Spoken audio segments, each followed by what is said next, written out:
Zalinda Putri dari absen 16. Oke, presentasi kali ini kita mulai dan pembukaan dijelaskan oleh Natalia.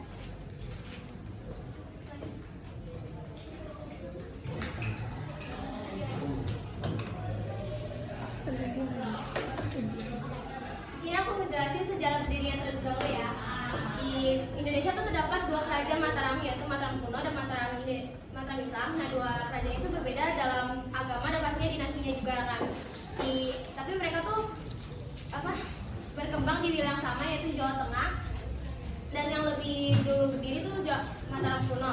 Nah, istilah Mataram kuno itu diberikan oleh sejarawan modern untuk membedakannya dengan Mataram Islam. Nah, di Mataram kuno itu terdapat dua dinasti, yaitu dinasti Sanjaya beragama Hindu dan dinasti Syailendra yang beragama Buddha. Oke, kita masuk ke dinasti Syailendra-nya. Dinasti Syailendra ini berkuasa sejak sekitar 752 Masehi atau sekitar abad ke-8-an. Dia ini menganut agama Buddha aliran Mahayana dan dia ini terletak di Jawa Tengah bagian utara.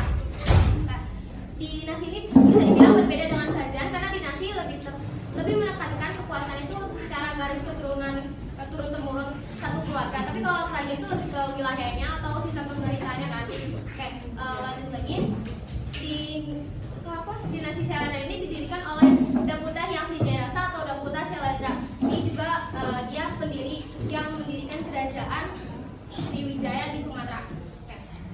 Dinasti Syailendra ini tuh didirikan sebelum jadi di Pulau Jawa itu terdapat kerajaan besar yaitu Kerajaan Tarumanegara dan Kalingga itu sekitar abad ke-6 ya. Jadi dua kerajaan tersebut tuh mempunyai hubungan diplomatik dengan Cina, yaitu utusan dari dua kerajaan tersebut dikirimkan ke Cina. Tapi sekitar abad ke-7 dua kerajaan tersebut udah nggak eksis lagi nih, udah nggak ada kabar lagi. Salah satu penyebabnya karena ada Daputa Hyang Srijanasa yang menguasai Pulau Jawa gitu. Nah, oleh sebab dan juga karena utusan-utusan dari dua kerajaan itu nggak dikirim lagi ke Cina, jadi digantikan oleh utusan baru dari Sriwijaya itu Daputa Hyang Srijanasa ini. Nah, next lagi ke slide selanjutnya. Nah, si Daputa Syailendra ini sebelum bumi Jawa kan atau menguasai Pulau Jawa, dia menguasai wilayah setempatnya dulu, yaitu di sekitar Melayu dan Palembang dan juga Pulau Bangka Barat. Baru itu dia menguasai Pulau Jawa di sekitar Pekalongan dan juga Semarang. Nah, dari sini bisa ada kemungkinan si Daputa itu mendirikan dinasti di sekitar situ. Oke, si Daputa itu memberikan nama Syailendra ini.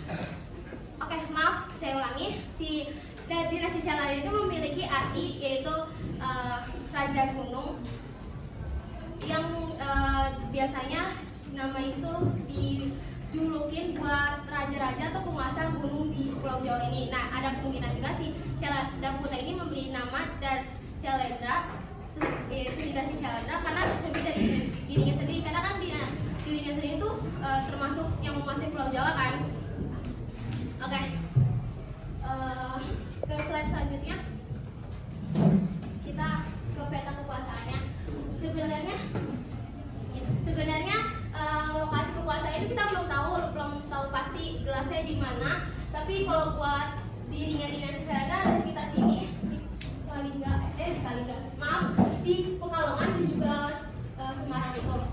Karena kan tadi aku udah sebutin kalau si Daputa ini menguasai pulau situ ya. Jadi ada kemungkinan si Daputa mendirikan di sekitar situ. Oke, next selanjutnya ada bukti keberadaan dinasti Syailendra ini. Pertama itu ada prasasti Sujomerto.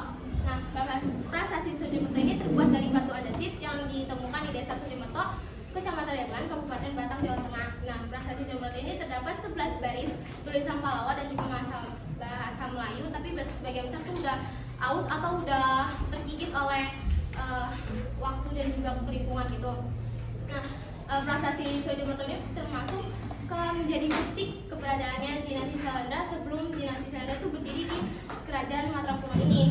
Karena kan di isi dari prasasti ini tuh menyebutkan bahwa adanya silsilah Daputa Syailendra yang ayahnya bernama Santanu, ibunya bernama Badrawati, dan istrinya bernama Sampula. Maaf. Oke. Next slide selanjutnya. Oke, di sini aku mau ngejelasin prasasti yang kedua. Prasasti yang kedua itu prasasti Kalasan namanya teman-teman. Nah, prasasti ini pertama kali muncul pada abad 778 Masehi. Nah, prasasti ini ditemukan di Sleman, Yogyakarta loh teman-teman, dan tulisannya itu Sanskerta dan menggunakan bahasa Sindang. Ada siswa yang merasa kehilangan Terus ada telepon, ceritanya para pejabat maka Sylvia. bisa mengambil di ruang TU. Sekali lagi,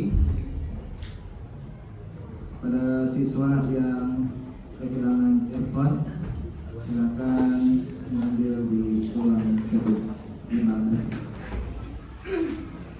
Oke, aku lanjut ya teman-teman. Jadi ceritanya para pejabat Shailendra meminta untuk membuat candi kepada Rakai Panangkaran untuk membuat candi, dan candi tersebut ingin dikasih kepada Dewi Tara Buddha Mahayana, dan candi tersebut bisa dipakai untuk pendeta loh teman-teman, dan permintaan tersebut dikabulin.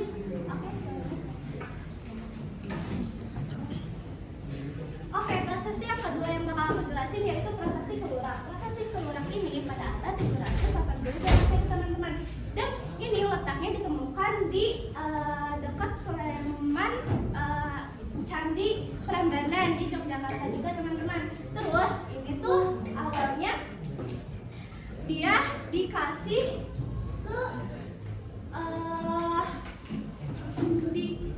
ke Raja Indra Shailendra, karena Raja Indra Shailendra ini dulunya punya gelar raja menang dalam perang. Oke, boleh next. Oke, sebelum itu aku pengen ngasih tahu ada nama dan artinya, yaitu Lokesfera. Lokesfera ini artinya kasih sayang teman-teman, dan aku mau ngejelasin prasasti yang terakhir itu prasasti Kalimungan. Prasasti Kalimungan ini ditemukan pada abad 782 juga dan sampai 824 Masehi. Nah, ini Sanskertanya ditulis dalam bahasa Sanskerta juga.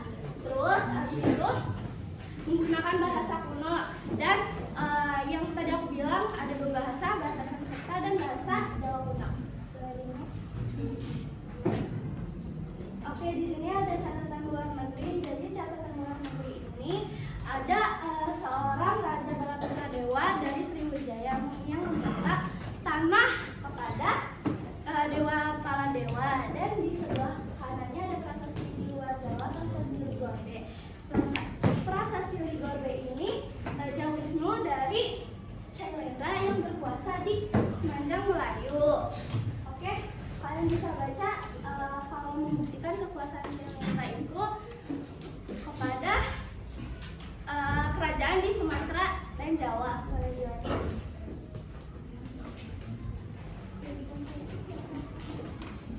Selanjutnya kita masuk ke kehidupan politik Wangsa Shailendra. Yang pertama, sistem pemerintahan Wangsa Shailendra itu berbasis monarki, yang dimana yang akan menjadi raja adalah turun-temurun dari anak raja itu sendiri. Yang pertama ada raja.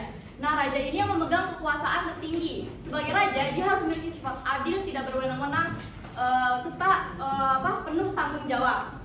Yang kedua ada pejabat pusat, yaitu rakai, rakyat, rakarian atau panggat. Kedudukan keempatnya ini itu sama. Yang membedakannya adalah kalau rakai ini dia tuh pemerintahan pusat, lebih ke pembantu-pembantu raja yang membantu raja. Kalau si panggat ini dia ke kehakiman dan keagamaan. Nah, rakai panggat ini dia juga yang pemimpin wilayah. Jadi itu kita ambil contoh dari Rakai Pikatan. Rakai Pikatan itu sebenarnya bukan nama aslinya. Itu karena dia menguasai wilayah Pikatan. Kenapa dinamakan Rakai Pikatan? Karena dia menguasai wilayah Pikatan. Diikuti dengan gelar rakainya. Selanjutnya ada pejabat perpajakan, pangkur, tawan, dan tirip. Pangkur itu yang mengelola pajak yang masuk. Jadi pajak-pajak yang masuk dari wilayah-wilayah itu akan dikelola oleh si pangkur. Selanjutnya ada tawan. Tawan ini adalah yang mengawasi dan menerima pajak-pajak yang masuk dari pangurang. Nanti ada lagi pangurang. Selanjutnya ada tirip. Tirip ini adalah yang mengurusi administrasi. Sebenarnya belum pasti dia administrasi secara keseluruhan atau enggak ya, intinya itu dia mengurusi administrasi keseluruhan dari Wangsa Shailendra. Selanjutnya ada aparat operasional kerajaan. Yang pertama ada Citralengka, yaitu sebagai juru tulis. Jadi amanat dari raja itu akan dicatat oleh si Citraleka. Citraleka ini juga mengurusi arsip dari Wangsa Syailendra. Lalu ada Pak Rujar ini adalah juru bicara. Jadi amanat-amanat dari raja dia menyampaikan ke rakyat-rakyatnya. Jadi raja tidak menyampaikan langsung kepada rakyatnya, namun dia memberitahu kepada Pak Rujar dan Citraleka untuk diberitahukan kepada rakyat-rakyatnya. Lalu ada Pangurang. Pangurang ini tuh hampir sama kayak Pangkur, Tawan, dan Dirip. Namun bedanya Pangurang ini yang langsung turun ke lapangan. Jadi istilahnya tuh kayak Pangkur, Tawan, dan Dirip ini tuh atasannya si Pangurang. Pangurang itu bawahannya. Jadi tugasnya si Pangkur, Tawan, dan Dirip ini tuh hanya mengawasi si Pangurang. Jadi Pangurang yang langsung ke wilayah-wilayah dan menagih-nagih pajak yang masuk. Lalu ada Tuhan Ningkalula. Tuhan Ningkalula itu adalah ketua dari kelompok profesi seperti pelayan, terus penyanyi atau pesinden. Lalu ada pejabat desa atau rama. Jadi sebenarnya rama atau si Raka ini tuh hampir sama tugasnya. Namun yang membedakannya si Rama ini tuh hanya memimpin dari desa-desa tertentu. Jadi kayak istilahnya tuh kayak Raka ini tuh yang memimpin di provinsi. Nah si Rama ini memimpin desa-desa yang ada di provinsi tersebut. Lanjut. Ada biografi dari pendiri. Kayak yang udah kita tahu, pendiri dari kerajaan Sriwijaya dan Wangsa Syailendra itu sama, yaitu Dapunta Hyang Srijayanasa atau Dapunta Syailendra. Nah, kenapa bisa dibilang sama? Kayak udah dijelaskan sama Mufa tadi, itu berdasarkan prasasti Sojomerto yang di dalamnya tuh ada yang diketahui ayahnya si Dapunta ini tuh bernama Santanu dan ibunya bernama Badrawati serta istrinya bernama Sampula. Nah, terdapat juga gelar Hyang yang dimana itu merujuk ke Dapunta Hyang Srijayanasa. Makanya kenapa ditemukan dengan orang yang sama? Yaitu karena ditemukannya prasasti Sojomerto di sekitaran berdirinya dinasti Syailendra. Lalu sebelum pergi ke Jawa untuk menguasai Pulau Jawa, dia menguasai pusatnya terlebih dahulu di Sumatera. Dia menguasai wilayah Lampung dan wilayah Melayu. Lalu setelahnya dia pergi ke Jawa untuk menguasai wilayah Jawa, di tepatnya adalah di bagian Jawa Tengah, di sekitaran Pelabuhan Semarang atau dan Pekalongan. Lalu disitulah dia mendirikan dinasti Syailendra, dan kemungkinan habis mendirikan dinasti Syailendra itu dia kembali ke pusatnya, yaitu di Sriwijaya di Sumatera. Jadi sekarang kita masuk ke raja-raja yang pernah memimpin di Wangsa Syailendra. Ini udah ada daftarnya dari Rakai Panakaran, dari terus Raja Darmindra, sama Samaragrahwira, Sopeka, sama Ratungga. Ini sumbernya juga. Oke, jadi raja termasyhur Wangsa Syailendra ini adalah Samaratungga. Kenapa? Karena kebijakan-kebijakan yang dibikin sama Samaratungga ini berhasil membawa Wangsa Syailendra ke puncak kejayaan mereka. Yang pertama kebijakannya adalah mengangkat Empu Manuku sebagai pemimpin daerah Pikatan. Empu Manuku ini merupakan orang yang sama dengan Rakai Pikatan. Kenapa? Maksudnya kayak kenapa namanya bisa jauh banget gitu kan? Karena kayak yang tadi udah Gina jelasin, kalau misalkan seorang pejabat biasanya punya nama sendiri, yang dimana Rakai ini kan emang gelar kayak pemimpinnya. Terus biasanya nama selanjutnya itu adalah nama daerah yang dipimpin. Jadi Rakai Pikatan artinya pemimpin daerah Pikatan. Selanjutnya kenapa dia bisa jadi pemimpin? Karena pas dia menikah sama Pramodawardhani yang merupakan putri sulung Samaratungga, kan dua wangsa ini nyambung jadi satu, si Sanjaya sama Syailendra ini jadi satu wangsa, dan pemerintahan itu lebih condong ke Sanjaya. Jadi emang yang memerintah itu lebih dominan Rakai Pikatannya. Terus yang kedua adalah memfokuskan pada perkembangan budaya dan agama Buddha. Di sini bisa dilihat dari pembangunan dan penyelesaian Candi Borobudur saat pemerintahan Samaratungga. Setelah Candi Borobudur ini selesai dibangun, Candi Borobudur ini digunakan sebagai tempat ibadah masyarakat Buddha di sekitar sana. Selain itu, Samaratungga juga menjadikan Wangsa Syailendra sebagai pusat persebaran agama Buddha Mahayana. Yang ketiga adalah menguatkan hubungan diplomatik dengan Sanjaya dengan melakukan pernikahan politik. Ini tadi kan udah sempat aku mention juga, kalau misalkan di poin yang pertama, kalau misalkan